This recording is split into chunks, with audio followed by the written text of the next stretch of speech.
Soul Garden.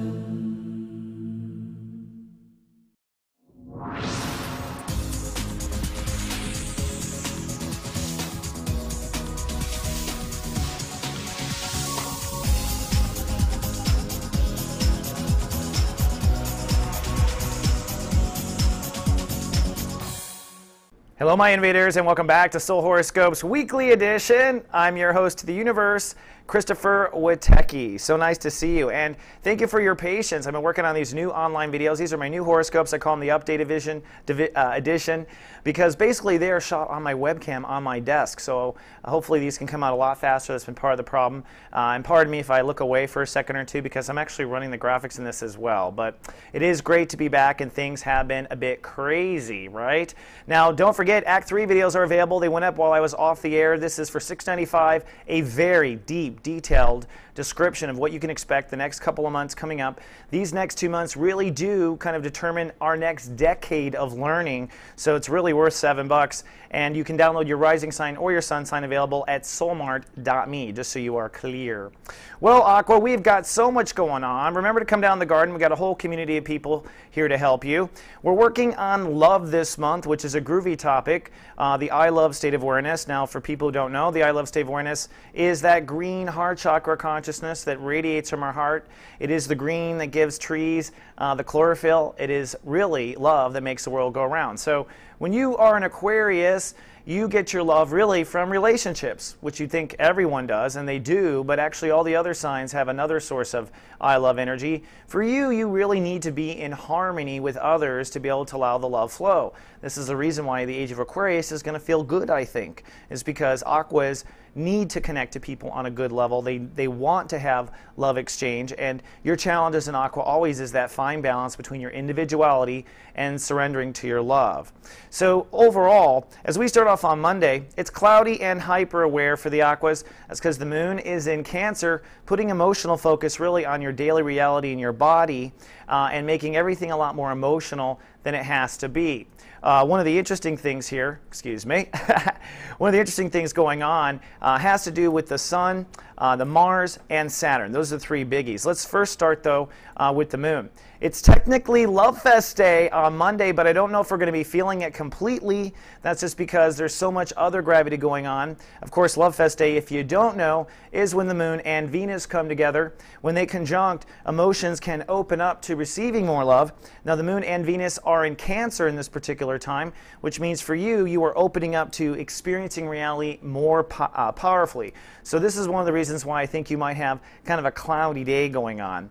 The other big thing that I think is worth mentioning is Saturn. This is where Act 3 really is going to kind of get deep for you on what's going on. Mars and Saturn have come together as of Monday, and they are crossing through the week. This means it is time to act and walk your talk. It is time to basically stand by what you believe and to put that into action. You are out of time when it comes to creating your belief structure or moving forward with your beliefs. This might be you trying to get into grad school. This might be you moving forward with what you believe. Maybe you've been hiding behind someone else's belief, someone else's religion. It doesn't matter. At the end of the day, as Act 3 gets into a lot of depth, if you don't focus and move on your path right now, Aqua, with what you believe in, you're going to find yourself in an unhappy situation, I believe, in the future. And that's really from, you know, Mars and Saturn coming together. So it's Love Fest Day on Monday, but we've got some heavy decisions and action to do on your personal beliefs, and you are at the same time very hyper aware. And let us not forget, it's all about relationships, so there's probably some sort of relationship issue going on as you talk about it in the background. Crazy stuff. Oops, excuse me, still learning all my stuff. On Tuesday, we've got an opposition going on between Venus and Pluto, which I believe is going to create a lot of the tension. Now, unfortunately, the Pluto side of this is the side where you have to reconsider and have greater faith in yourself. So Tuesday is a test of faith, and what you're trying to balance it out is with Venus, which is your daily reality. So it is inner faith versus reality. This may be a time where you are just really having a hard time, or things are breaking down, or it's a total like on your knees praying, please God, you know, let me out of this, get me out of this situation, right? For that reason, I think you're going to be pretty moody on Tuesday, but Uranus is what's ruling the day in the background, and because of that, you're ultimately leading to a breakthrough.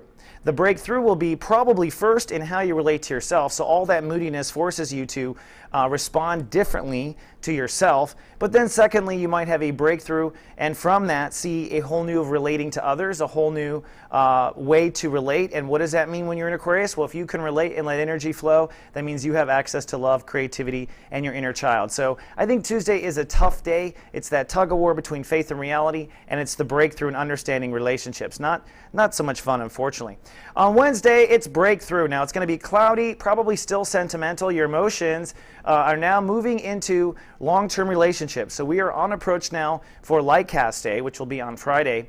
But on Wednesday, things are spacey. Mercury ruling the day means that you will ultimately be processing relationships, the way you relate, what you say, what you don't say, all these things. And the planets are actually pretty quiet. You can see that the sun and moon are beginning to come together.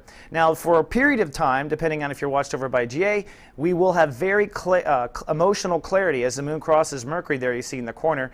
And then as Wednesday progresses, I think you start to have clarity about where your whole heart goes.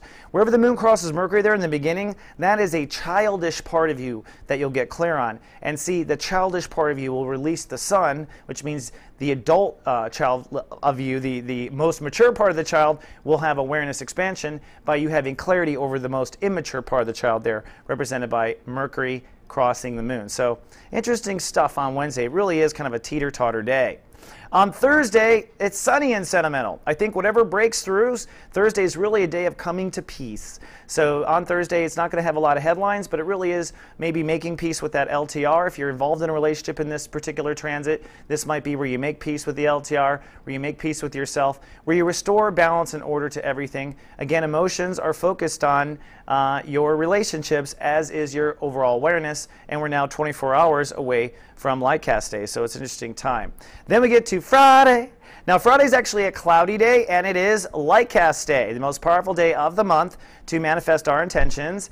The sun and moon will be coming together. That's part of the magic, and the connection of the sun and the moon is really what Lightcast Day is about. The moon is our emotions. The sun is our love. When love and emotions come together, those are the first two steps of manifesting our reality. And that's what we teach here at Soul Garden, is to step into your heart, to step into the master shui of your energy, and really cast out your love, cast out your feelings for what you want. In your case, long-term relationships, a steady supply of love, and the way you're going to relate to yourself.